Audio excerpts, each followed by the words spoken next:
Bienvenue sur Africa 24 dans cette nouvelle édition du 12-15. Voici les titres de l'actualité. Vers une renégociation des contrats miniers au Burundi, c'est dans cette perspective que le président Evariste Ndayishimiye a suspendu le 14 juillet dernier les activités d'extraction minière de plusieurs sociétés internationales. Son objectif, parvenir à des partenariats gagnant-gagnant. L'appui financier de la Banque africaine de développement en faveur de l'Éthiopie. L'institution et le gouvernement ont signé 2 accords d'un montant de 118 millions de dollars. Une enveloppe dédiée à la mise en œuvre de plusieurs projets économiques. Et puis l'Afrique décroche ses premières médailles aux Jeux Olympiques de Tokyo, et ce grâce à la performance des athlètes tunisiens Mohamed Khalil Djendoubi et Ahmed Afnaoui. Les détails à suivre dans ce journal. Mais tout d'abord, une crise politique qui prend une autre dimension en Tunisie. Ce dimanche 25 juillet, le président tunisien Kais Saied a pris des mesures fortes après des manifestations organisées dans plusieurs villes du pays. Le chef de l'État a non seulement limogé le Premier ministre Hichem Mechichi, mais a aussi gelé les activités du Parlement. Le président a ainsi pris ses directives en se fondant sur l'article 80, en affirmant que, je cite, la Constitution ne permet pas la dissolution du Parlement, mais elle permet le gel de ses activités. Des mesures qui semblent avoir eu un écho favorable dans les rangs de la population. Peu après l'annonce de ces mesures, des scènes de liesse ont été constatées dans les rues. Au Burundi, l'État a décidé de suspendre les activités minières de plusieurs sociétés internationales. Des entreprises chinoises, russes et britanniques sont concernées. Le gouvernement burundais cherche ainsi à renégocier les contrats de façon à ce que les revenus miniers soient beaucoup plus propices au développement économique du pays. Marie-Raphaël Antolou. Le président burundais Evariste Ndayishimiye a ordonné la suspension des activités d'extraction minière de plusieurs sociétés internationales. Ces sociétés opèrent dans le domaine des terres rares, de l'or ou encore du coltan. Cette suspension est émise dans le but d'amener ces sociétés à renégocier les conventions d'extraction pour poursuivre leur exploitation des minerais burundais.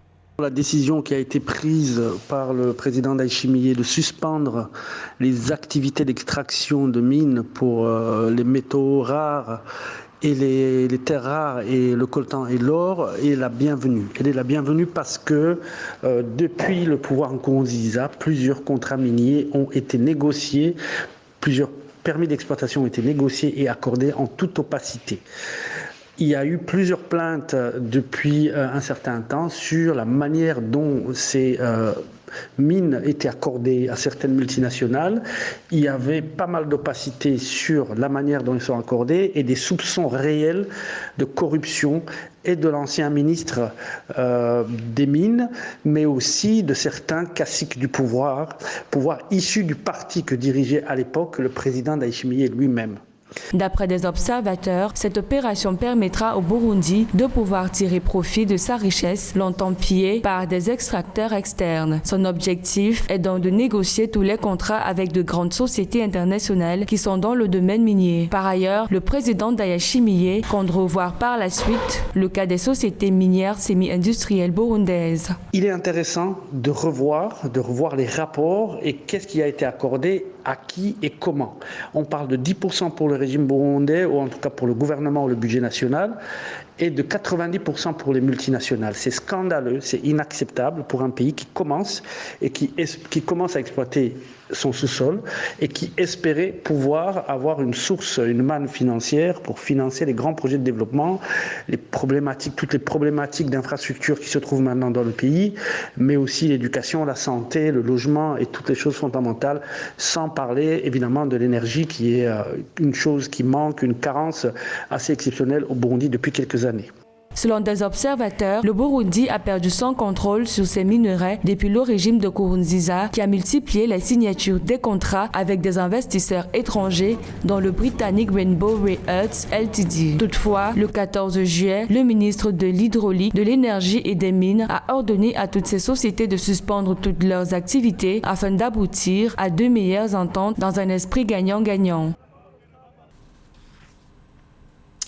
Dans le reste de l'actualité, coup de théâtre au Mali, l'homme accusé d'avoir tenté d'assassiner le président de transition Assimi Goïta est décédé.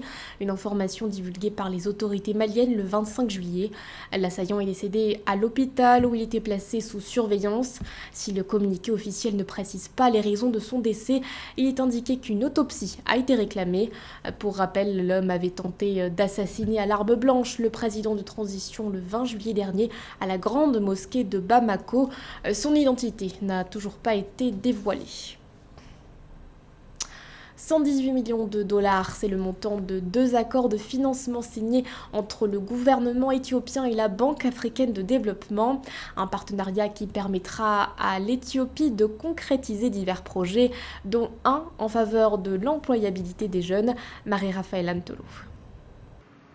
Le secteur économique éthiopien bénéficiera d'un financement de 118 millions de dollars. Ces fonds seront débloqués dans le cadre d'un accord avec le groupe de la Banque africaine de développement. Ces fonds serviront à financer des projets économiques prioritaires dans le pays. Les dons relèvent par ailleurs du guichet de prêt conventionnel du groupe de la Banque africaine de développement. 118 millions de dollars pour un pays comme l'Éthiopie et dans sa situation, ce n'est pas beaucoup d'argent, même si ça va aider absolument. Donc ça va avoir plus d'impact sur le court terme, en général, sur tout ce qui est balance de paiement et éventuellement appui budgétaire. Je crois simplement que l'Éthiopie a besoin de diversifier son économie pour être en mesure de la rendre résiliente par rapport à la crise de Covid. Parmi les nombreux projets à être financés, celui de l'amélioration de la productivité à l'appui des parcs agro-industriels et de l'emploi des jeunes sera financé à hauteur de 47 millions de dollars, tandis que le projet de deuxième interconnexion électrique Éthiopie-Djibouti sera alloué un montant de 71 millions de dollars. Le projet d'interconnexion va par ailleurs stimuler les échanges d'électricité entre l'Éthiopie et Djibouti voisins. Vous savez très bien que le transport aérien a toujours été, avec son hub, une des sources fondamentales de revenus. Et pour compenser, je pense qu'il faut simplement que le marché intérieur et extérieur diversifié soit la bonne réponse. Pas des situations où on leur donne un peu d'argent pour compenser les balance de paiement. Une fois ces projets terminés, celui des parcs agro-industriels et de jeunesse verra le développement d'infrastructures d'irrigation et de gestion de l'eau autour des parcs agro-industriels intégrés. Quant au projet d'interconnexion, il entraînera une augmentation des revenus du commerce d'électricité qui, au cours des 10 dernières années, s'élevait à plus de 275 millions de dollars de revenus. Face à la crise économique et sanitaire, le gouvernement camerounais a décidé de venir en aide aux entreprises publiques et privées. L'État a en effet mis en place une facilité de garantie de prêts bancaires.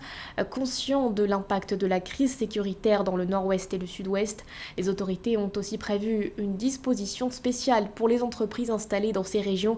Plus de précision avec Joël Ballot. Conscient de l'impact de la situation sécuritaire sur l'économie en zone anglophone, l'État du Cameroun s'engage à accorder 80% du montant des prêts contractés par les entreprises opérant dans les régions du Nord-Ouest et du Sud-Ouest. Cette démarche fait suite à la signature ce 22 juillet à Yaoundé d'une convention de garantie entre l'État et les établissements de crédit. Vous voyez très bien que l'État s'engage là comme un facilitateur en matière de gestion de crédit. Mais il ne faut pas l'oublier, 80% de 200 milliards de francs CFA, c'est presque 160 milliards de francs CFA que l'État prend sur lui l'engagement de payer à terme parce que l'État se constitue comme le gestionnaire de la dette de ces entreprises. Avec une enveloppe globale de 200 milliards de francs CFA, l'État entend allouer 70%, soit 140 milliards aux entreprises privées et 60 milliards de francs CFA aux services publics. Selon les autorités locales, la priorité sera donnée à des domaines stratégiques, notamment l'énergie, l'agro-industrie, le numérique, les filières forêt-bois. Ça va véritablement aider ces entreprises. C'est un peu des formes de subvention. Ça va permettre à ces entreprises de se relancer, peut-être pour résoudre la problématique du crédit TVA. Ça va permettre à ces entreprises de maîtriser les coûts de production auxquels ils sont soumis pour produire. Aujourd'hui, un cinquième de la population totale vit au ralenti à cause du conflit frappant la zone anglophone. Ainsi, à travers cet accord, l'État camerounais espère relever l'activité économique frappée de plein fouet par la crise anglophone, le terrorisme et maintenant la Covid-19. Qui dit vaccin dit aussi effets secondaires. En vue de les signaler, le Gabon a décidé de créer un site web dédié à toute personne souhaitant alerter sur une éventuelle anomalie. Les patients pourront aussi bénéficier d'une prise en charge. La création de ce site web permet ainsi au gouvernement de rassurer la population sur la vaccination contre le Covid. Les détails avec Samantha Sabiro-Sabobanga. Au Gabon, le Comité national de vaccination contre le Covid-19, COPIVAC, a annoncé la mise en place prochaine d'un site web destiné aux personnes vaccinées présentant des effets secondaires. Sur ce site, les personnes vaccinées peuvent signaler toute anomalie et demander une prise en charge ou même bénéficier des conseils médicaux. L'objectif, selon les autorités sanitaires, est de recueillir, juguler et traiter d'éventuels cas de malaise liés à la vaccination contre le Covid-19. Quelle est l'importance de ce site web? Déjà, la gestion de la Covid au Gabon a été décriée par le commun des Gabonais. Le gouvernement le sait. La création d'un nouveau site web pour ces vaccins-là qui sont tirés des effets secondaires, je crois que c'est véritablement du gâchis. Parce que déjà au Gabon, on a ce problème d'Internet qui, pour beaucoup, est un luxe. Dès le démarrage de la campagne de vaccination au Gabon le 23 mars 2021, le comité de pilotage du Covid-19 a mis en place une unité de pharmacovigilance qui sera désormais appuyée par ce nouveau site web. Les autorités veulent ainsi davantage rassurer les Gabonais en les incitant à la vaccination. L'objectif fixé par le gouvernement est de vacciner 50% de la population totale. À ce jour, 50 227 personnes ont été vaccinées sur les 2 millions d'habitants que compte le Gabon. Déjà, le dépistage et la vaccination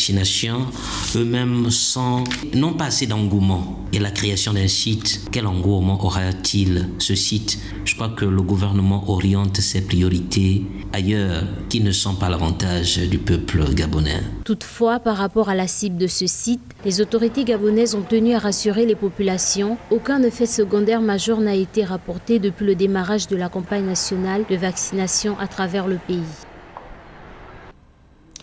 Ils font la fierté du continent africain. En 2 journées de compétition, 2 athlètes tunisiens ont fait sensation au JO de Tokyo. Il s'agit de Mohamed Khalil Djendoubi et Ahmed Afnaoui. L'un a décroché l'argent lors de la finale de taekwondo des moins de 58 kg. L'autre a remporté l'or lors de la finale du 400 mètres nage libre. Mildred Yamou. Première médaille pour l'Afrique aux Jeux Olympiques de Tokyo 2020. Les athlètes tunisiens Mohamed Khalil Djendoubi et Ahmed Afnaoui font la fierté du continent africain avec 2 médailles en 2 journées de compétition.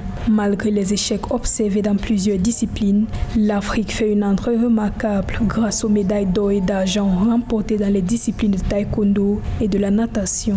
Alors je dirais simplement que c'est exceptionnel pour les performances tunisiennes dans ces Jeux Olympiques et surtout pour Ahmed Afnaoui, 18 ans seulement. Il a créé la sensation avec ses finales de 400 mètres libre, nage libre.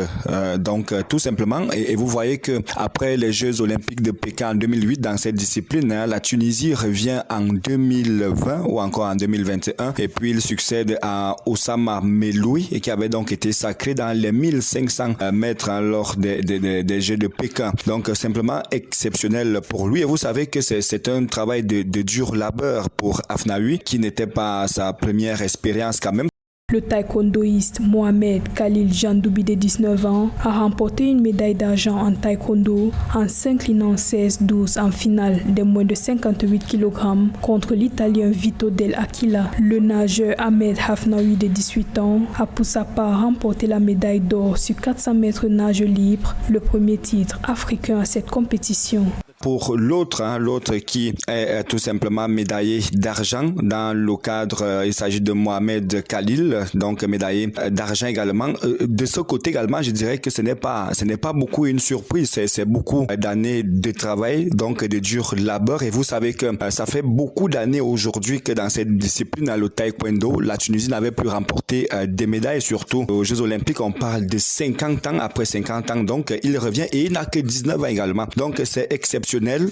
Vous savez également que il a battu pas mal de ses adversaires lors des demi-finales, également les quarts de finale pour arriver à ce niveau. Et puis il a fallu juste, donc c'était de justesse qu'il a raté la médaille d'or. Donc félicitations à la Tunisie qui honore l'Afrique pour le moment dans ces Jeux olympiques. Outre les médailles remportées par les athlètes tunisiens, d'autres disciplines ont réalisé des performances salutaires, notamment en boxe, avec l'Algérien Omri Mohamed en 16e de finale contre le Vénézuélien Kobash Barreranalek dans la catégorie 75-81 kg poids mi-lourd. Ce journal a été réalisé par l'ensemble de la rédaction. Merci de votre fidélité. L'actualité continue sur Africa 24.